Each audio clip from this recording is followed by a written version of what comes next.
Pero un día, en los primeros días de abril de 1967, recibí una llamada telefónica allí en mi apartamento, allí mismo en la iglesia que tenía yo a mi cargo. Esa voz era clara y decía que si yo era el sacerdote Alejandro Díez de Bonilla, y le contesté que sí. Aquel hombre me dijo que había ido a México, que había conocido a mis padres y que mis padres me habían enviado unas cosas con él, que si no fuera yo tan amable de recogerlas. Él quería que esa misma tarde yo lo hiciera, pero tuve que decirle que hasta el día siguiente podía tener tiempo de hacerlo, y fue así que al día siguiente había algo en mí que me decía que no fuera, pero también había un deseo raro, extraño, que me decía que fuera. Y fue así como yo tomé mi bicicleta y fui así, vestido de sacerdote, que siempre andaba yo vestido con mi sotana. En la ciudad de Roma los sacerdotes pueden usar la sotana en la calle, en los camiones, en todos lados. Llegué a aquella dirección y yo toqué. Abrió la puerta un negrito con una cara rara. Había en sus ojos algo raro, había en su expresión algo extraña. No llegaba a comprender qué era en aquel momento, pero entonces aquel hombre con mucha amabilidad me dijo que pasara, y yo así pasé a su casa. Estaba su esposa. Ya me entregó una lata de chiles, una lata de tortilla, cosas que a los mexicanos nos gustan. Me dijo que mis papás me mandaban saludar mucho a través de ellos, pero había algo extraño en sus voces, en sus miradas, en sus movimientos. Yo ya quería retirarme de aquel lugar porque sentía algo raro, pero entonces vi de repente a aquel hombre tomar una autoridad fuerte en su vida, una autoridad que ahora he visto a muchos de mis hermanos tomarla. Esa autoridad es la autoridad de Cristo, la autoridad que quiere Él que la tomemos todos los días de nuestras vidas. Y fue así como aquel hombre me dijo: vamos a cenar, yo lo invito. Me quedé yo allí, casi clavado, me senté en aquella mesa. Iba a empezar a tomar aquellos alimentos, una taza de café, recuerdo, cuando aquel hombre me volvió a tomar del brazo y me dijo: ¿me permite que yo ore? A mí me causó extrañeza de que no me hubiera pedido a mí que orara o que rezara como yo conocía la palabra, pero aquel hombre quiso tomar esa autoridad otra vez de Cristo y empezó a orar. Y fue precisamente, amigo, hermanos, que allí escuché el primer llamado que Dios me hacía a mi vida. Aquel hombre empezó a orar y empezó a dar gracias por los alimentos, empezó a decir: gracias, Señor, te doy por estos alimentos, dáselos a los que lo necesiten en este día, Señor. Y como volteando hacia mí, empezó a decir: y levanta, mi hermano, con tu poder. Inmediatamente yo sentí como un enojo adentro de mí. ¿Por qué me va a levantar si yo sé que estoy levantado? ¿Por qué está orando este hombre? ¿Por qué está rezando este hombre como nosotros decíamos antes en el catolicismo? Si yo soy el sacerdote, si yo soy el verdadero, si solamente a través de la religión católica es como nosotros vamos a encontrar a Dios. Pero yo sabía que estaba allí mintiendo. Pero al mismo tiempo en mi espíritu había quedado algo allí. Yo sentía una molestia allí, había algo que no podía yo entender qué era, y entonces yo le dije a aquel hombre: allora io voglio parlare con lei domani la mattina. Va bene così, allora parliamo domani la mattina alle 9. Le quise decir que necesitaba yo hablar con él de nuevo, que necesitaba yo entablar otro diálogo con él, para saber de las cosas que yo había oído aquella ocasión. Y fue así que él me hizo una cita para que nos viéramos al día siguiente a las 9 de la mañana en un restaurante allí cercano a la iglesia donde yo estaba. Fui directamente a mi iglesia, llegué yo muy intranquilo, pensando en tantas cosas. Inmediatamente había un cierto coraje en mi vida.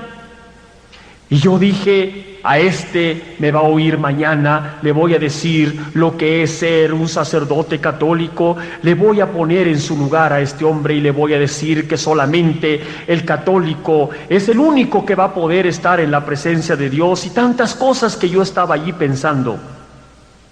Pero aquella molestia que te digo estaba allí en mi corazón. Casi no dormí, y a la mañana siguiente, otra vez en mi bicicleta, llegué muy temprano a aquel restaurante, ni siquiera lo habían abierto. Esperé a que fueran las 9 de la mañana para yo inmediatamente meterme en aquel restaurante, y ya estaba allí yo con un nerviosismo en mi vida. Yo no me explicaba por qué tanto nerviosismo.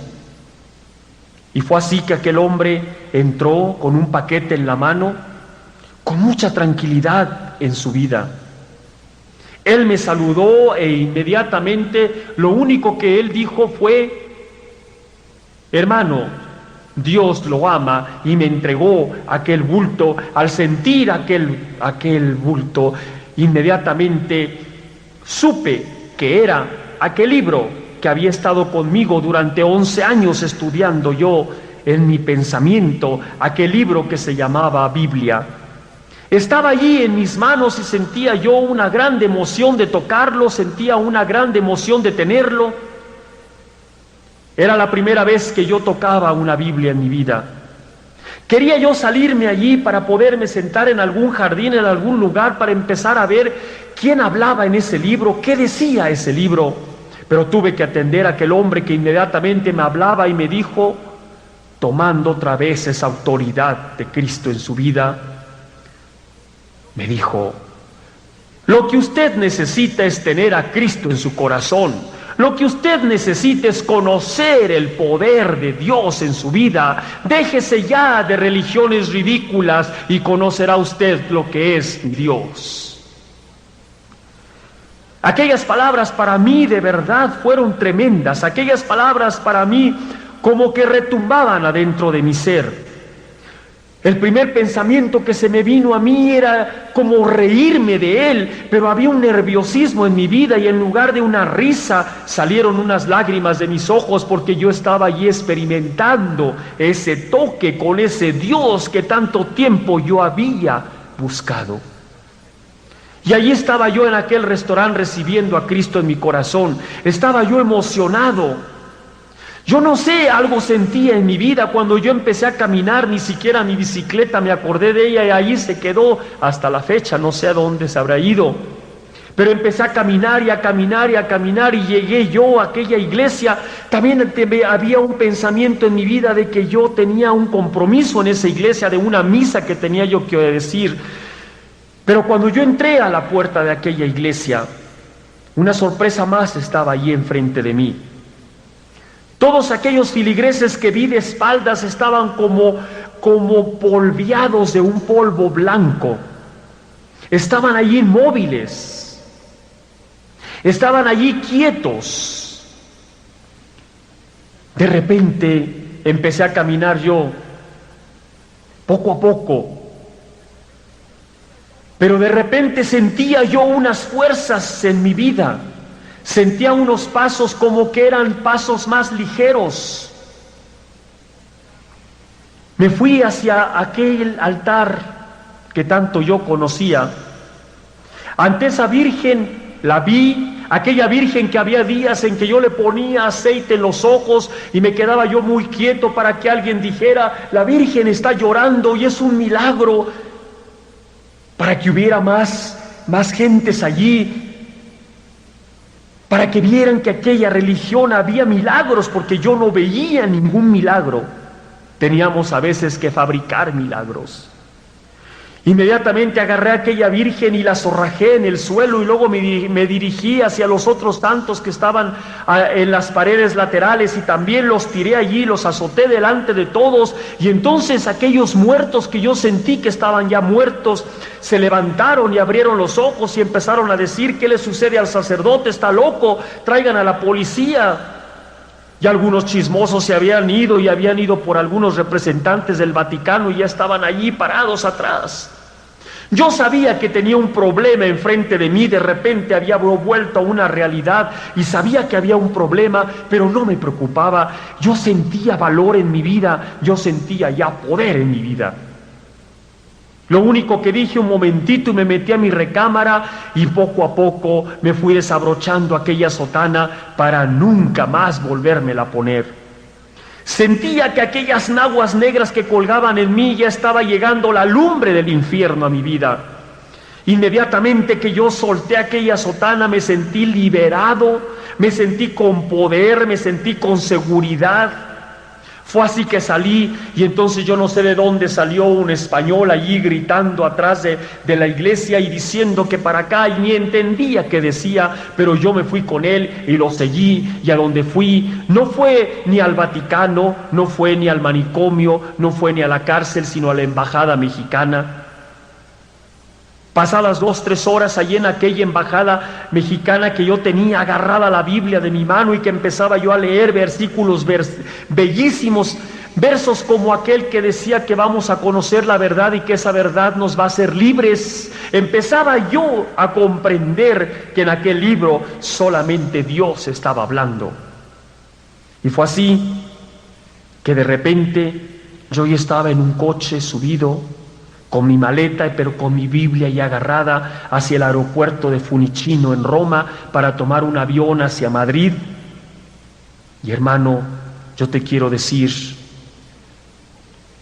que así como Dios un día oyó el clamor de su pueblo, un clamor que le llegó hasta sus propios oídos, de su pueblo que estaba allí aprisionado en aquel lugar, así también, en esa misma manera, Dios me escuchó y me sacó con una mano poderosa, como sacó a su pueblo de aquel lugar de prisión.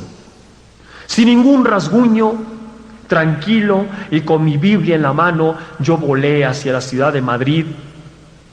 Allí empecé a buscar de la palabra.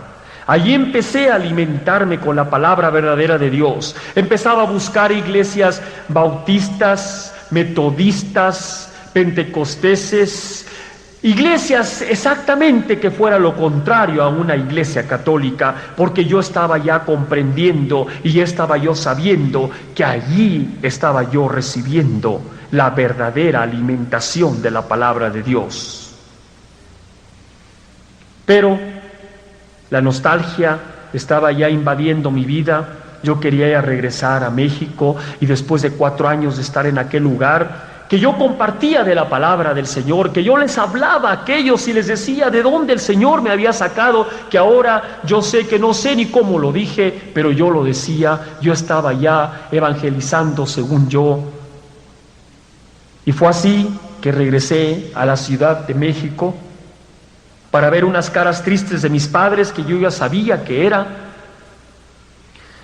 Llegué y me encontré con la sorpresa de que aquel papa que me había ordenado me había desordenado. Gloria a Dios, porque yo sabía que ya estaba en el camino de Él. Y así como un hombre que hace muchos años, un hermano de nosotros, buscó del rostro del Señor, se arrodilló para buscar el poder de Dios, le clamó a Dios por ese poder y recibió sabiduría de Dios, y que a través de aquel Martín Lutero nosotros conocemos esta Biblia que estamos ahora nosotros estudiando, por la cual nos estamos alimentando. Aquel hombre también supo de esa tristeza, también recibió esa carta de excomunión como yo, y los textos que dicen son de verdad tremendos. Aquella carta de excomunión te dice tu nombre y después te dice que todos los demonios en vida estén encima de ti y que cuando tu muerte llegue, esos mismos demonios te empujen al centro de los infiernos porque tú le diste la espalda a la Santa Madre Iglesia Católica, Apostólica y Romana. Y gloria a Dios, porque nosotros tuvimos el valor de darle la espalda a esa iglesia apóstata. Así como dice en Apocalipsis 18:4, y oí una voz que decía: sal de allí, pueblo mío, no vaya a ser que mis plagas te alcancen.